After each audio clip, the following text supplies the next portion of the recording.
Olá, seja bem-vindo à sequência Eu Quero Admitir. Para os meus inscritos já sabem, né, que esta é uma sequência de vídeos elaborados com algumas questões e dúvidas que costumam aparecer no exame. Estas não são aulas complexas, né, são aulas com menos de 20 minutos para poder tirar dúvida e tirar aquelas perguntas que saem diretamente na tua prova de exame, neste caso. Então não sai deste vídeo, fique até o final para você poder perceber tudo que nós vamos tratar aqui e que vai te levar à tua admissão. E te lembrar, o que nós vamos falar aqui é exatamente o que vai sair na sala do exame, por isso não pula este vídeo, fique até ao fim. Então, nós falamos sobre a célula, hoje vamos dar continuidade falando sobre a célula.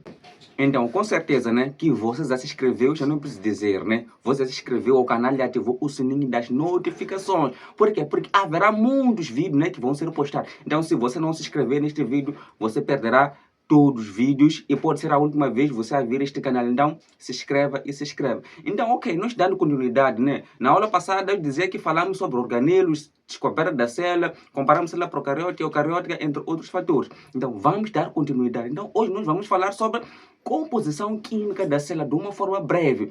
Então, o que você tem que saber é conhecer a composição química da célula. Saber que a célula é composta por duas partes quimicamente. A parte inorgânica e a parte orgânica. A parte inorgânica você vai ter o quê? Você vai ter água e sais minerais. E a parte orgânica vai ter açúcares, vai ter os lípidos, vai ter os ácidos nucleicos, ácidos nucleicos neste caso. Então, você deve saber que a célula é composta por duas partes. A parte inorgânica, a parte orgânica. Inorgânica, água e sais minerais. Orgânica, lípidos, açúcares, ácidos nucleicos. Estamos juntos até aqui? E saber que a água na célula está em cerca de 75 a 85%, o que significa que o que encontramos em grande quantidade dentro da célula é a água. Então vamos ter o que? Os lípidos que estão em cerca de 2 a 3% na célula. Vamos ter os ácidos nucleicos que estão em 1%, os açúcares 1% e outras substâncias que também vamos encontrar em 1%. Então tens que saber que o que encontramos em maior quantidade dentro da célula é a água, o que constitui 80% do peso corporal de um indivíduo. Percebeu até aí? Então não esqueça isso. Entra na sala de exame a saber que o que está em grande quantidade dentro da célula é a água, que vamos encontrar em torno de 75 a 85% dentro de uma célula. Estamos juntos? Ok. Sabendo nisso, né? Tens que saber as funções da água dentro da célula. Primeiro, você tem que saber que a água dentro da célula atua como solvente, pois a água dissolve variedade de substâncias dentro da célula, permitindo assim a ocorrência de reações. Estás a ver naquelas reações químicas que nós falamos que acontecem dentro das células, né? Acontece graças à água, pois a água permite que aconteça essas reações. Então essa é a importância dentro da água dentro da célula. É por isso que encontramos em grande quantidade dentro da célula. E não só, atua como também regulador térmico. À medida que acontecem essas reações, a água vai atuar como regulador de temperatura dentro do corpo humano, não permitindo que haja o quê? Variações bruscas dentro de uma célula, que haja variações de repente anormais, né? Do corpo humano, na medida que acontecem essas reações. E também vai atuar como transportador.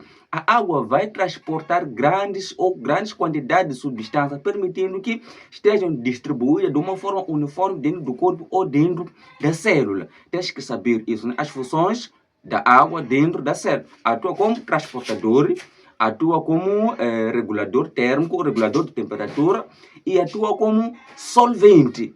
Estamos juntos até aqui? Então você já sabe, né, as funções da água dentro da célula. Então, certo. Agora vamos ver sobre a fisiologia vegetal, neste caso. Vamos ver sobre os transportes dentro da célula. Para poder se transportar a água ou substância dentro da célula, ocorre por meio de alguns processos, que nós vamos chamar de difusão, vamos chamar de osmose, vamos chamar de transporte passivo, vamos chamar de transporte ativo. Primeiramente, vamos ver que para poder acontecer esses transportes, existem 3 tipos de membranas. Por quê? Porque a água, para poder entrar dentro da célula, vai ter que passar uma membrana, substância para entrar dentro de uma célula, vai ter que passar uma membrana. Existe membrana semipermeável. Quando é que uma membrana é considerada semipermeável? Quando essa membrana tem afinidade com essas substâncias que vão passar por ela. E temos membrana permeável, quando deixa passar totalmente as substâncias dentro de uma célula, sem pedir nada. Então, temos membrana impermeável, quando não deixa passar nenhuma substâncias. Resumindo, temos membrana semipermeável, membrana permeável e membrana impermeável. Semipermeável, afinidade com substâncias, permeável, quando deixa passar substâncias, impermeável, quando não passa nenhuma substância. Estamos juntos até aqui. Então, para essas substâncias poderem passar, existe aquilo que nós chamamos de quê? De difusão. Vamos encontrar difusão simples. Difusão simples é quando há maior concentração de substância num dado meio e no outro meio há pequena concentração de substância. O que acontece? O lado que tem maior concentração de substância tende a sair para onde? Para o lado onde tem menor concentração de substância, para tentar equilibrar os meios. Estamos juntos até aqui. Imagine, por exemplo, você está no seu quarto. Você chega num canto e começa a borrifar o perfume. Primeiramente, o que acontece? Naquele canto ali, há maior concentração de perfume, mas o que você vai perceber é que depois de um tempo, todo o quarto já tem aquele cheiro de perfume. O que aconteceu? Aquele lado ali que tinha maior concentração de substância do perfume, o que fez? Espalhou o perfume para todo o quarto, para tentar equilibrar o cheiro de perfume no quarto. É isso que acontece na difusão simples. Maior concentração, no lado onde tem maior concentração de substância, tende a fazer o quê? Tende a deixar passar o quê? Substância para o lado que tem menor concentração de substâncias. Isso nós chamamos de difusão simples. Difusão facilitada é quando acontece esse processo, mas com a ajuda de proteínas. Há proteínas que ajudam a passar substâncias.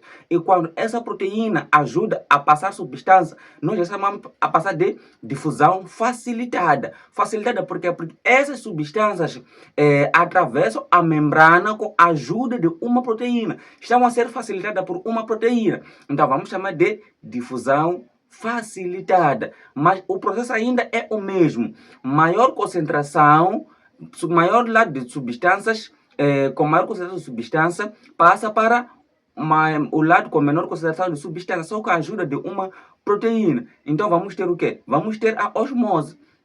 A osmose já é diferente da difusão facilitada e difusão facilitada. Difusão facilitada e difusão simples é a passagem de substância, mas osmose é a passagem de água. Estão a ver, né? Então, existem dois lados. Um lado com maior quantidade, por exemplo, de substâncias, mas com pouca água, e outro lado com menor quantidade de substância, mas com o quê? Com grandes quantidades de água. O que vai acontecer? O lado com maior quantidade de água vai passar para onde?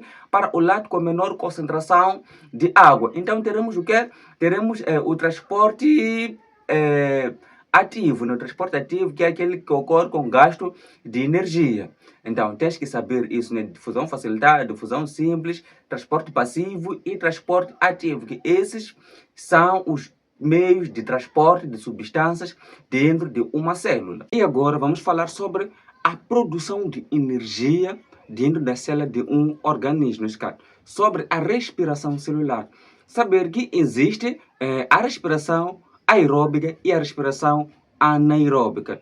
A respiração aeróbica é aquela que ocorre com o consumo de oxigênio, ou seja, com a participação de oxigênio. E a respiração anaeróbica é aquela que vai ocorrer sem a participação do oxigênio, neste caso, ou podemos chamar por fermentação. Mas ok, indo muito mais naquilo que é avaliado, que é a respiração aeróbica, você deve saber que a respiração aeróbica envolve 3 partes. O ciclo de Krebs, cadeia respiratória e a glicose, mas de uma forma organizada, de uma forma sequenciada no exame pode aparecer desse jeito. Qual é a sequência correta das etapas da respiração celular? Colocar lá aeróbica, tens que saber que é a glicólise, ciclo de Krebs e cadeia respiratória. São três. Primeiro temos a glicose, segundo temos ciclo de Krebs e a terceira etapa é aquilo que nós chamamos de cadeia respiratória. Mas ok, conhecendo já a sequência, professor, o que eu tenho que conhecer mais? Você deve conhecer os saldos, né? Gerados, o que é gerado no final de cada etapa. Isso aqui é mais avaliado. Vão querer saber, no final da glicose, nós vamos ter o quê? Tens que saber que no final da glicose nós teremos 2 ATPs que são produzidos, 2 NADH e 2 piruvatos. Percebeu, né?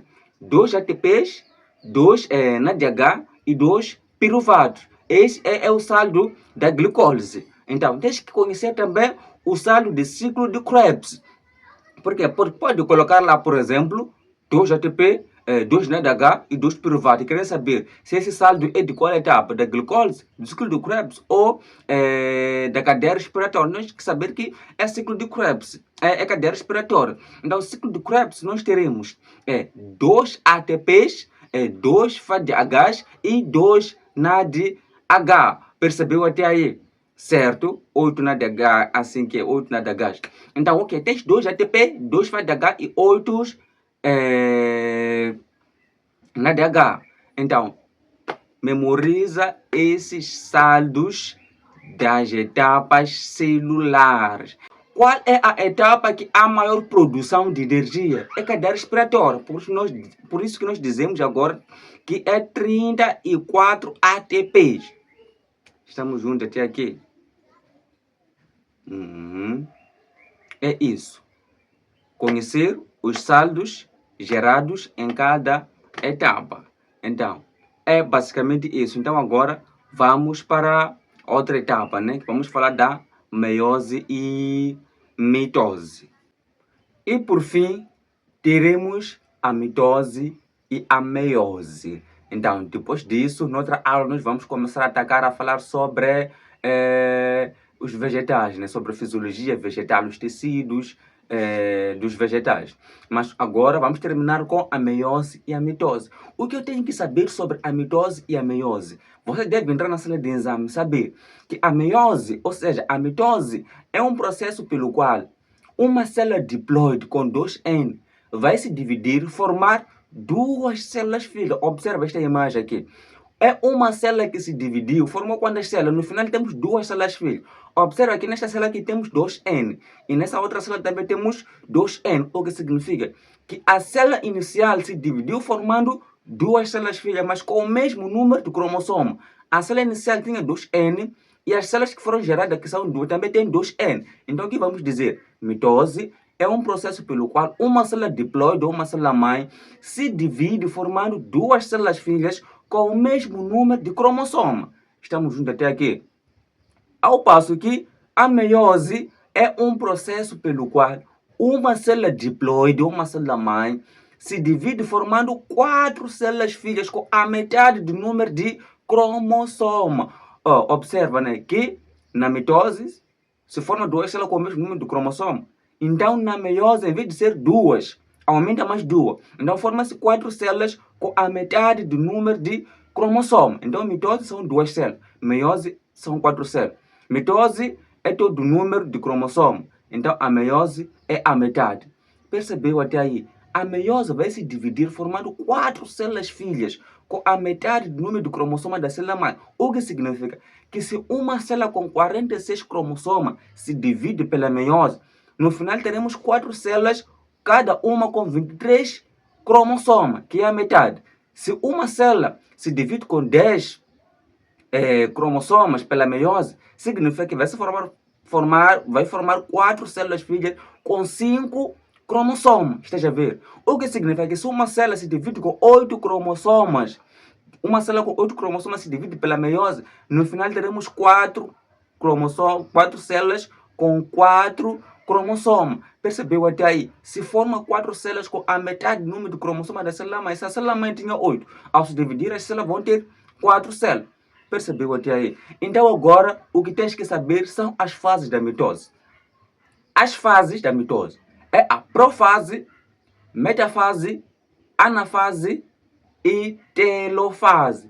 Percebeu até aí? São quatro fases. Profase, metafase, anafase e telofase. Mas isso é difícil. Coloca dessa forma. Prometa Ana telefonar. Prometa Ana telefonar.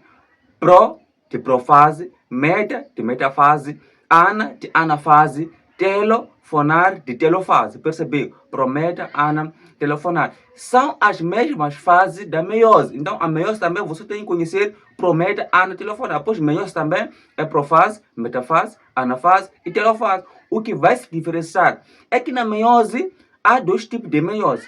Há meiose 1 e meiose 2. Então, ao invés de você dizer profase somente, vai dizer profase 1, profase 2, profase 3, profase 4. Profase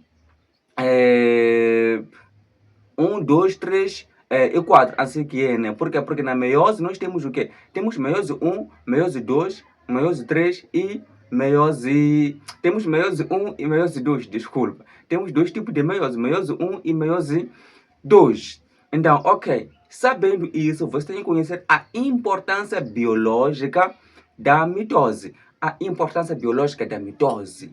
Importância biológica da mitose. O que a mitose faz? A mitose tem a capacidade de regenerar os tecidos. Então, regeneração dos tecidos ou renovação das células é uma das funções da mitose. Você já percebeu, né? Que aquela lagartixa que costuma aparecer nas paredes das casas. Se você cortar uma cauda, depois de uma semana, a cauda volta a crescer. É porque há multiplicação das células ali por meio da mitose. Então, se regenera aquela parte que foi perdida. Quando você se corta com uma faca ou por algum utensílio que esteja a usar num dado momento, depois de um mês, depois de uma semana, aquele lugar cicatriza-se. Então, é a mitose que faz isso. Então, é a importância da mitose. Regeneração dos tecidos, cicatrização. Então, a mitose faz com que as células se regenerem. Percebeu até aí? E também podemos ter como uma das funções da mitose a reprodução, por exemplo, dos seres unicelulares, por exemplo, bactérias, pode se reproduzir por meio da mitose. Ao passo que a meiose, importância biológica, teremos o quê? Teremos a formação dos gametas. Estamos juntos? A meiose serve para formar os gametas. E não só, é importante na variabilidade genética. Por quê? Porque nós, os humanos, ou seja, os animais, somos diferentes por causa da variabilidade genética. E quem nos considera essa capacidade de variabilidade genética é a meiose, durante o processo da formação dos gametas, né? Então, tens que saber isso, as funções biológicas da mitose, ou a importância biológica da mitose e a meiose. E saber onde que acontece o crossing over. O crossing over acontece na prófase 1, ou seja, na meiose 1 da prófase 1, na fase de Paquítono. Estamos juntos até aqui? Certo. E saber que os gametas, os espermatozoides e os óvulos são formados por meio de meiose. Somente espermatozoide e óvulos são formados por meiose. Todas as células do corpo humano são formadas pela mitose. Então, seja células sanguíneas, seja células epiteliais, seja células nervosas, então serão formadas por mitose. Então, somente o espermatozoide e os óvulos serão formados por meiose. Estamos juntos até aí. No exame pode aparecer. São células formadas pela meiose, vão colocar ali. Células reprodutoras, vão colocar. Células sanguíneas, células nervosas. Tem que saber que são células reprodutoras. Estamos a falar de óvulos, estamos a falar de espermatozoides, né? Então, se você sabe até esse ponto aí, você já está um passo para poder matar o teu exame, na sala de exame, né? Então, este era o vídeo de hoje, né? estávamos para terminar sobre citologia. Então fique ligado porque a bocado nós vamos postar um vídeo falando sobre outros conteúdos. Então este é o final do vídeo, né? Então espero que você tenha se inscrito no canal e tenha deixado o like e ativado o sininho das notificações para receber mais vídeos, né? Pois nós estamos para fazer mais vídeos sobre os exames. Antes de você entrar na sala de exame, você terá todos os conteúdos estruturados dessa forma neste canal aqui. E se você quer testar, né? Pega os exames, tenta procurar sobre citologia, sobre tudo que nós falamos sobre citologia desde o primeiro vídeo até agora. Você verá que você já está capaz de resolver o exame, pois tudo que nós falamos é tudo que está nos exames e é tudo que eles vão trazer. E parabéns aos que estão a acompanhar este canal, pois vão admitir, eu tenho certeza que vão admitir e vão entrar na sala de exame confiante. Lembre-se de mim quando estiver na sala do exame, né? Pois tudo que nós estamos a falar vai estar lá na sala do exame. Então espero que tenha se inscrito, gostado do vídeo